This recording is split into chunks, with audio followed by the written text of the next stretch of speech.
Hello, everyone. Welcome back to 18 Minute Experts, the podcast that dives into the minds of industry leaders in the dynamic world of group benefits. As a reminder, we're joined by Dave Paychurch and Sarah Becker for part two of our conversation on advisor best practices. But before we dive back in, if you enjoy the content, please be sure to smash that subscribe button on Spotify or YouTube for upcoming episode reminders. You can also catch us at www.peoplecorporation.com/18min experts. That's 18min experts. And hey, please take a moment to leave us a review. Your feedback fuels our journey to deliver you the best content possible. Dave, next question's for you. And some of our listeners might find this a little bit hard to believe, but even Dave Paychurch has faced challenges and setbacks in your career as a group benefits specialist. Wondering if you have a story that you'd like to share, and maybe some of the lessons that were learned from that specific event. Yeah, there's so many of them. I mean, I've lost clients through unionizations, from companies going public, from mergers, from retirements. Those, are kind of fact of life. You need to just deal with them. But probably the biggest early setbacks for me were not asking enough questions and having clients lie or lie by omission. And one of the very, very first ones I remember was meeting this great prospective client. They had about 12 or 13 employees, which is a great sweet spot for me. And they had given us their claims data, and it was for the past 4 years, and it was pretty stable data, a little up and down, but not too bad. And we sent it out to market with all our questions and fact finding that we'd done, and I got declines from everybody, and it didn't make sense. So I started reaching out to my AEs that I liked, my account execs AEs, and I said, why did you decline this? Like, the pricing is fair. There's no catastrophic claims, and my rep, she was amazing, and she was very forward and brutal with me. And she said, Dave, you're new to the business. You lie to us, and we will not work with you. And I said, what are you talking about? I didn't lie to you. And she's like, you misrepresented this client. I said, how did I, or this prospect, I said, how did I misrepresent it? They said, you gave us 4 years of experience and you provided the information that they've been with this insurance company for the past 4 years. I said, yeah, that's exactly right. That's exactly what the client shared with me. And I have it in writing on my fact finding sheet from them. And they informed me that no, this client or prospect had been with four insurance companies in 4 years. They had shopped and moved every year. And that they'd quoted it and they'd had the business once in the 4 year period where I'd said they were with somebody else. So I quickly went back and confronted the client, and the client admitted. He goes, yeah, 100% we lied. And I said, why would you do that? And he said, because if we tell you we're shopping every year and moving companies every year, you would never quote for us. I go, well, of course not. Like, there's no point in having a client for 1 year. I want long-term relationships. And he said, well, that's the only way we get good rates and everything is by, doing this. And I went, okay, that's called insurance fraud. You're not the person I want to work with. You're not the type of business I want to work with. And I really feel bad if this is how you run your business and you're basically having all your clients leave every year and you think that's good practice. And so that phone call ended pretty quickly. It was an eye opener to me, and it didn't make me distrust clients, but it definitely made me ask more questions and ask for kind of more detail to help me do the job better. I don't think anybody lies. I mean, people omit stuff now, but back in the early days, I was maybe a little naive and a little bit more susceptible to that. So, ask lots of questions. Make sure you're comfortable. Don't burn bridges. Wow, that's quite the story, Dave. So then, sort of, how did you adjust your process following that experience to ensure that on a go forward basis, maybe you were asking, a little bit more information in advance of determining whether you were going to work with a prospect or not. Yeah, I think when I got past the hunger stage, like once you're not dying to sell every case, you start to listen a little bit better. You start to ask more questions. Immediately, what I started asking for was claims experience on the insurance company forms or reports or out of their renewals. And right away, if somebody said, "Well, I'm sorry, I can't share that," or they'd given me information, but when I asked for that, they wouldn't. It kind of made me a little bit more suspicious. So quite often I'll say, don't give me a summary of the benefit design. Send me your booklet.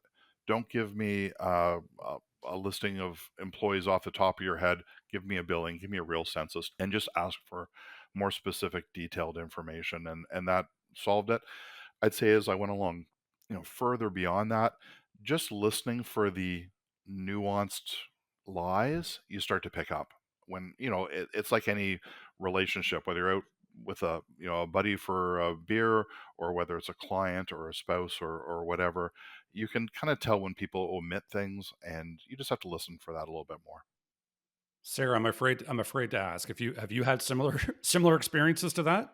I can't say that I've had a similar experience to that, but like Dave, I mean, you can't get into it's now 2 decades for me of being in this industry without having taken some missteps, some of them bigger than others. But one in particular that comes to my mind that isn't on Dave's level, but certainly really informed how I approach clients and how I approach this role and see it more as a partnership and consulting is I in my early years had this one particular client who was facing a very dramatic increase to the renewal rates. And of course, they were up in arms and they said, we cannot support this. We looked and, we knew exactly what was causing it. Paramedical services, so massage, physio, chiro, acupuncture, and the sorts, were influencing the claims dramatically. And this was back at a time when, those sorts of claims were maybe 6 to 12% of the overall healthcare spend. And at this point, this client was seeing about 30%, 35% of their utilization there. So I went in and I said, well, that's easy. We cut this, we cut this, we cut this, we cut this, and we'll get you the rates that you want. He went, great. Let's communicate that. Went in, communicated it to staff. And I was later advised that 3 people resigned shortly thereafter, which the client said, was not entirely as the result, but it was kind of the final straw in losing out on those benefits. And I was shortly thereafter the next termination as their advisor, because instead of having a discussion with them and approaching it from the, here is what the cause of it is, but let's go out and survey your staff. Let's go out and ask them if they would prefer to absorb a portion of this cost increase, because at the time the employer paid the majority of the premiums. Would they absorb that in order to maintain the plan as is? And the sense I got was that yes, the employees would. And even if, there wasn't an overall resounding, outcome and that we still had a number of people who had said, no, I really wouldn't want to, I still believe that employees, if they're engaged in their in that decision making process, that even if they don't get the outcome that they want, that they have to at least admit, at least I was consulted. At least my opinion mattered, whether I was the majority or not. And so it really kind of changed things for me on how I approach clients, and that I got to know them better, but also we started to engage their staff and started to ask, what would you prefer? And if majority rules, how would you vote? And we will go with that and everybody will be happy. So I would say that that was a very big defining mistake that I made that I learned from, and it changed the course of how I work with clients. And so how did that impact the way that you work with clients now? You talked about engaging the plan members. Is there a specific way that you do that? Is it in a plan member meeting, or is it done through like a questionnaire of sorts? Yeah, I'm definitely a fan of surveys. And so there's enough technology that exists out there, and really good employers in the spaces that I work in anyways are often consulting with their staff through surveys on a variety of different topics, even if it's just, gauging their understanding of a new policy and procedure that was just rolled out. So it's really nothing to, put 3 or 4 questions out to staff and say, listen, we've got a big renewal rate increase coming up. We know that we have to make adjustments. It's not sustainable, but we want to work in partnership with you on the following. Here is A or B, or maybe A, B, or C. Please understand the majority rules. Here's what the impact of each outcome is going to be. We need a response by Friday. Feel free to talk to your family about this before submitting a response. 99 times out of 100, a client will, of course, ask for that information anonymously. So people hopefully feel confident in answering it. And that's how we get to the root of, what it is that employees want. And of course, that's typically when we're looking at making cuts, or we're in a position where we have to make a cut, that we want to get that feedback. Other times clients will just go out and, they'll go on the factory floor, or they'll go out at the staff meeting and just say, by show of hands, who would prefer to do A or B? And and we act on that direction. And also, as you're hiring, what people are asking for, and when you're losing people, doing exiting interviews to kind of capture information from those. Benefits are never the reason people take a job or leave a job, but they definitely are a factor. Correct. Absolutely. So both of you, I know, are huge proponents of client education. Sarah, I'm wondering what communication strategies that you found most effective to ensure clarity and transparency with your clients and their plan members. I love this question because over the course of my career, I have to say that this is probably my favorite part of what I do is informing not only my clients but also their plan members. And so even just yesterday, I was out doing an onboarding with a new insurance provider, new client, and we hosted couple of sessions throughout the day, made ourselves available to answer any questions at the end. But it was eye opening. So we made no plan design changes except for a couple of enhancements, but even the base features of the plan that the client always had, even before us, so many people didn't even know about it. And if they don't know about it, how can they value it? And I appreciate that, we might see a slight increase in utilization when people are aware of it and they start to utilize it. But I ask the question of, is that not what it's designed for? Did we not create the plan so that it can be utilized by staff? Because I'm a believer that if we are able to support employees' physical, emotional, and financial well being, we're going to see reduced absences. We're going to see reduced turnover. We're going to see less high cost reactive claims and more of the kind of preventative self care type claims. As far as advising employers, that all comes down to, so part of my process is when you come on board working with me, I do have a communication guide that I tailor to each client. It's pretty formulaic, but there are, some tweaks and changes that we make to it.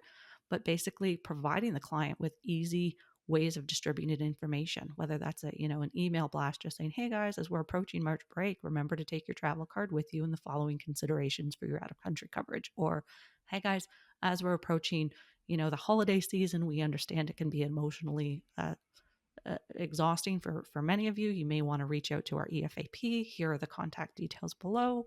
Please remind HR. Another one is please remind HR of any life event changes that could, marriage, divorce, separation, that could influence your benefits so you don't have a late applicant status. So we provide all of our clients with that. So it's just cut and paste, put it into an email that they're continually conversing with their employees.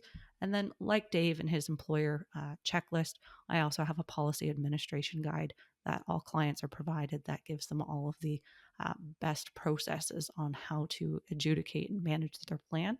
And then, of course, at renewal and claims experience reports, we're going over this information on a continual basis. I don't expect my clients to memorize everything and become experts. In fact, I would be afraid if they did that because I wouldn't have any clients. But we are here to support them with that communication journey and making sure that they understand their plan and their responsibilities. So Sarah, there's obviously in your world for yourself and for Dave, you have a number of different audiences that you're communicating with, right? It might be, in some cases it's the CEO, in some cases it's a CFO, in some cases it's a plan member, in some cases it's an HR professional. How do you tailor the communication to the various audiences that you're responsible for, sort of supporting on a day-to-day basis? That's a great question. I'm sitting here trying to come up with an answer. And I have to say that do I tailor it? I don't know. I don't know that I tailor it so much as it's just intuitively that when you're speaking person to person, you adapt your language and you tailor it to how they might receive the information. So for instance, if I'm dealing with a CFO, arguably they want to know more of the facts and the figures and the data. And if I'm dealing with HR, they're also curious in the data, but they want to know how the data applies to their individual, staff members and how that might support them. Whereas if I'm talking to a plan member, of course, we're probably not getting into that sort of conversation, those discussions. It's more from a human level of here's what you have, here's how it can support you going through that difficult time.